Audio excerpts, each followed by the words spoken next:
Welcome back to Big Mouth and fancy seeing you here. Now, my brothers found me another great article about Superman the movie, this time by IGN. Now, it's funny all these sites that I normally don't agree with, posting these wonderful articles about the first film I ever saw, the film that made me fall in love with Superman the movie. 40 years old yesterday, and it's great to be involved in this love fest for something that I hold very dear in my heart. Now, the article was called Why Superman the Movie is the Most Important Comic Book Movie of All Time.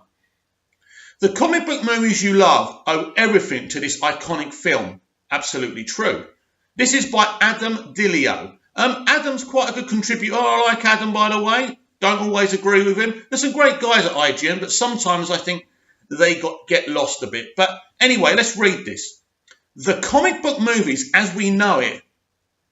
The comic book movie as we know it turns 40 this month with the anniversary of 1978's iconic, unforgettable Superman the movie. Most Junior fans, even those who weren't alive when Christopher Reeve first donned the cape, agree that this film was the first true comic book movie blockbuster. Yeah, it basically was. Yet it's easy to overlook just how monumental its influence on the genre was and continues to be. After all, Superman the movie was very much a product of its time, though it's long since been eclipsed both in terms of spectacle and quality. No, that I don't agree with. First of all, it's not a product of its time. It's timeless, right? And it's never been eclipsed, by the way. But anyway, listen, some people say, because I don't think it's fair to judge these films on other films anyway, right? Because of what the tools this film had, the tools that Richard Donner had at his disposal. He nearly broke himself making this film. Superman the movie, nevertheless, remains the single most important comic book movie of all time. I agree with that. Oh, come off it. See what I mean? So I have to, sorry about this. Let me just pause you there a minute. Back, sorry about that. This bloody IGN, it freezes anyway. To understand how unprecedented Superman the movie's success was, you have to first look at the era in which it was made. Up to that point, the comic book movie genre didn't really exist. It didn't exist. There were short-form serials and one or two feature-length extensions of TV shows like Superman in the Moment, 1951, and the internationally campy Batman 66, which I absolutely love, by the way. There were a few feature-length pieces of dubious pedigree, like those based on shadow characters. Even broadening the definition to include movies based on non-superhero comics only adds a few oddities that happen to fit into already popular genres like detective stories, Dick Tracy in the 1940s, Westerns, The Lone Ranger. Yeah, but they're not. You're going off subject now. 1950s and sci-fi Barbarella in 1968. No. Let's concentrate on Superman the movie, right? So when the father-son producer team of Alexander and Ilya Salkind decided to turn Superman into a special effects extravaganza with a bigger budget than any movie in history, it was a gamble, to say the least. Somehow, despite all manner of production woes, a number of difficult personalities in front of and behind the camera, and a completely unknown actor in the title role, the movie became a box office smash and hit with critics. It earned upwards of $300 million on a budget of around $55 million, and a number of prestigious awards and nominations. So Superman the movie's first and perhaps greatest contribution to the genre was proving that it was possible to make a big budget blockbuster based on a superhero comic book. Yet despite its critical and financial success, Superman didn't lead to a glut of big comic book movies right away. That's because it was still too difficult and too challenging to make. In fact, leaving out the movie's sequels and one ill-advised spin-off in Supergirl. Right, let me say this about Supergirl. Yeah, it was a flop, but I loved that film. Just shut up. There weren't any other major comic book movies until Tim Burton's Batman in 1989. What the Salkinds pulled off with Superman was so unusual at the time that other studios seemed reluctant to follow their path. The risk involved with budgets of that magnitude was too great, especially when comic books were seen as a niche interest with few characters as marketable as Superman.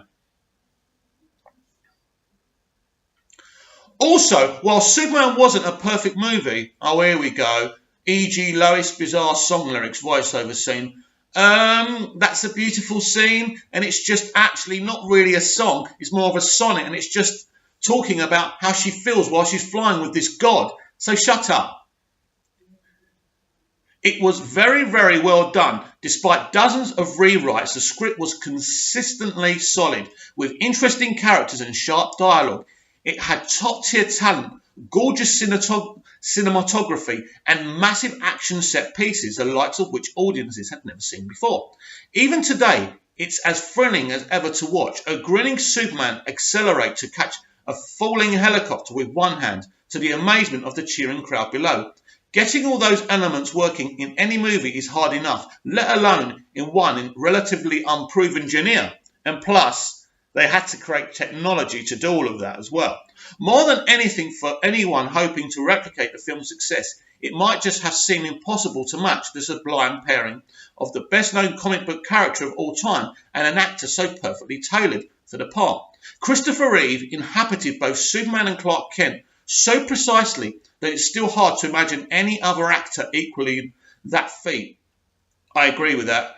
It wasn't just his spot-on physical appearance, including the 40 pounds of muscle he added to his 6.4-foot frame for the role, but also the way he was able to deliver Superman's corniest "ah shucks" lines with both profound wisdom and an almost naive humility. Even the best modern comic book character portrayals rarely attain the kind of one-to-one translation Reeve was able to achieve. So instead of tackling the daunting and risky challenge of mimicking Superman's path to success, few comic book movies that did come out between Superman and Batman '89 were smaller efforts, focusing on cult characters rather than attempting to adapt high-profile properties like Spider-Man or the Avenger movie like Swamp Thing.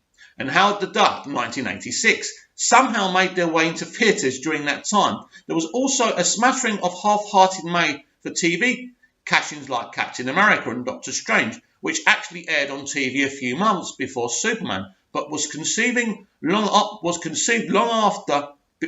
few months before Superman was conceived, long after the Reeve film began production. I got a bit confused there. Studios seem to be timidly testing waters with lower budget movies before risking an effects-heavy undertaking akin to Superman. There are of course some bright spots in comic-to-screen adaptations of that time. Flash Gordon and The Swamp Thing were both enjoyable in their own way. And there were a few notable TV shows like Wonder Woman, which actually predated Superman, and The Incredible Hulk. Actually, The Incredible Hulk is still, for me, one of the best super comic book TV shows ever made, and still much better than the lame Arrowverse, right? None of these, however, achieved anything like the level of critical acclaim, well actually The Incredible Hulk should have, or commercial success Superman enjoyed. Certainly their legacies were nowhere near as long-lasting. I don't know, I think The Incredible Hulk TV series is a great legacy for that character. And so it was that for 11 years Superman the movie and its sequels were essentially the only torchbearers for comic book movie genre. That the genre wasn't extinguished altogether is a testament to Superman's staying power. And when comic book movies did return to the forefront, they were and continue to be judged against Superman's shining example. Many of the elements of the modern comic book movie that we now take for granted were birthed in Superman the movie. Even comic book movies like Batman '89, which was ostensibly, why do people put long words in? I can't read long words. The complete opposite of Superman, took a number of cues from it. In fact, the darker, grittier tones of movies like Batman '89, Teenage Mutant Ninja Turtles, The Crow and Blade can be seen as reactions to the optimism of the Superman films. Just like Superman the movie, Batman '89 knew how crucially a killer score was to the credibility of live-action comic book hero. You probably can't recall the theme song to Man of Steel. I can, and it's fucking brilliant. but almost everyone can bum John Williams' soaring Superman theme. Yeah, it's iconic. And Danny Elfman's gothic main title from Batman '89.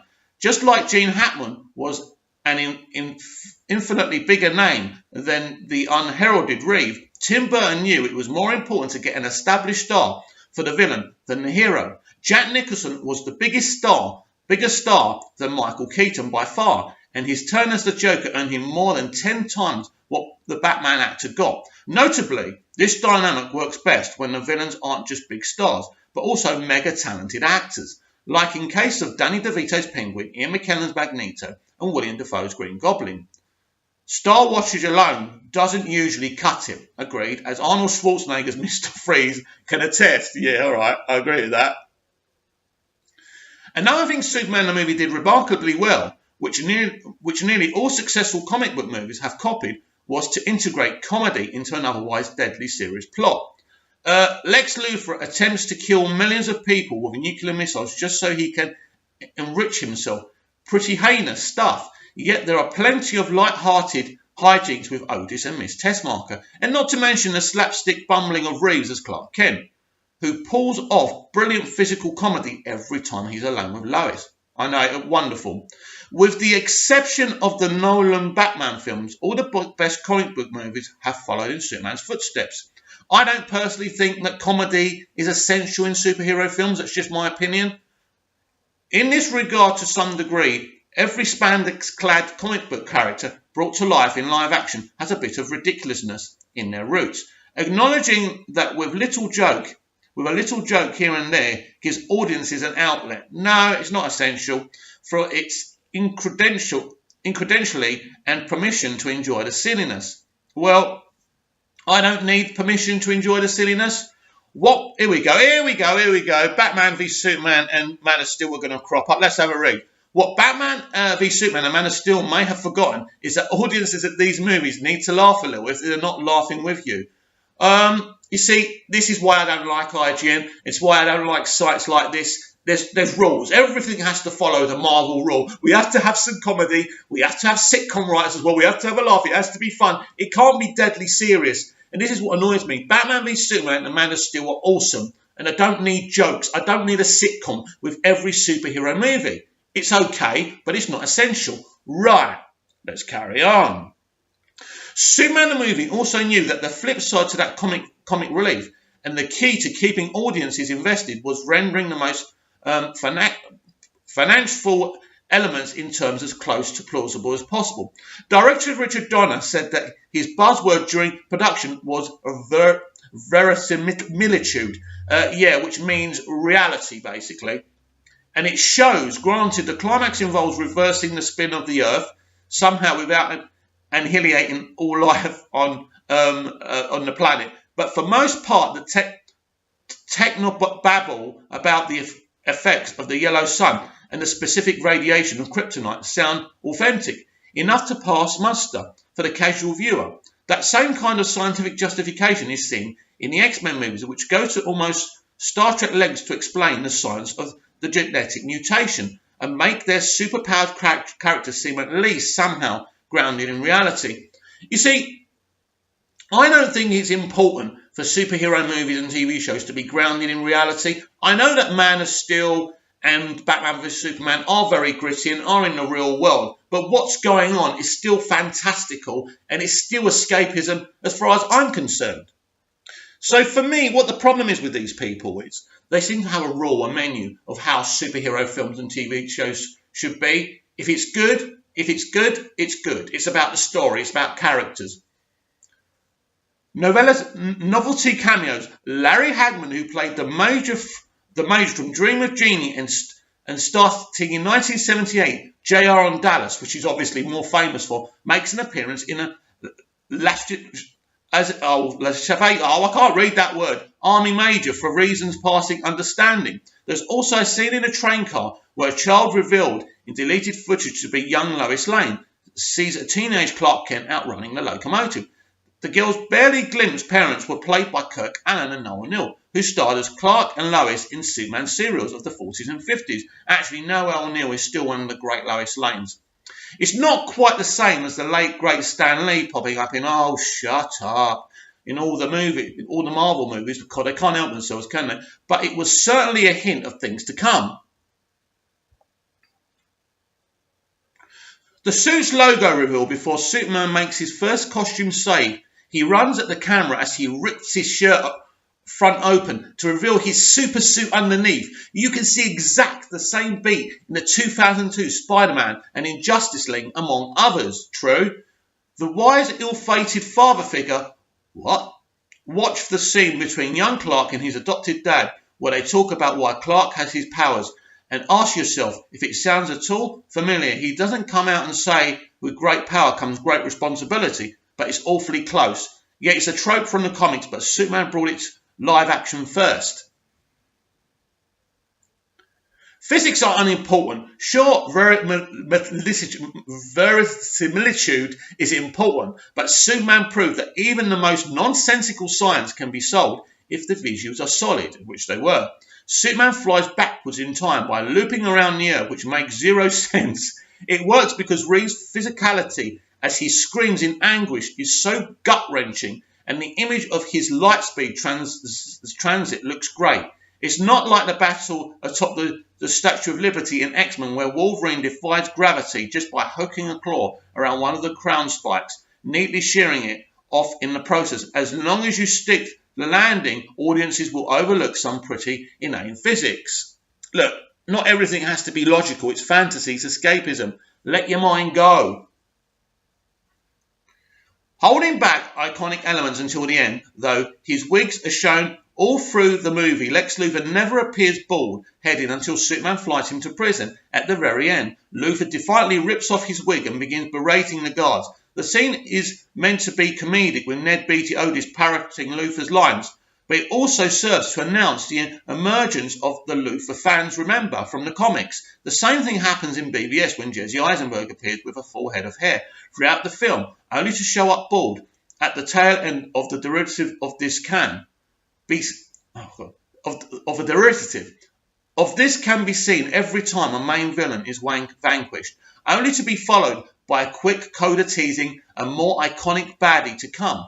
Like in Batman Begins, when after Batman defeats Ra's al Ghul, Commissioner Gordon presents the Dark Knight with the Joker's calling card. Playing the long game, Terrence Stamp's Zod appears for all 5 minutes at the beginning of Superman the movie. If you didn't know he was the main villain of the second movie, which was being shot at the same time, you'd likely be blown away when he turned out to be the big bad in the sequel. Marvel did something similar with the Infinity Stones through line during the course of its films leading to the Avengers Infinity War. Yes, there have been superior comic book adaptations since Superman the movie, but the film is now and always will be the most iconic, influential and important movie of its genre. So I think that's it. Yes. I don't think it's as good as the other one or as emotional as the other article I read you yesterday, but it's a good one. It's a respectful one. Do I think there's being superior comic book movies made to Superman the movie? Well, it's all about your point of view. It's all about your opinion. But as I said on the top of the show, can we really judge a film that was made in 1978 with great difficulty, with techniques having to be invented and created? How can I compare it, Man of Steel, with Batman v Superman, with the Marvel stuff? Ultimately, I think Superman the movie is still a timeless classic that I can watch anytime I want. But comparing it to other movies isn't fair on the movies today or the movies back then. You see, things have changed now.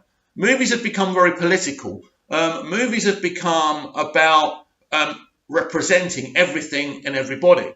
Movies back then were about focusing on giving the audience something special.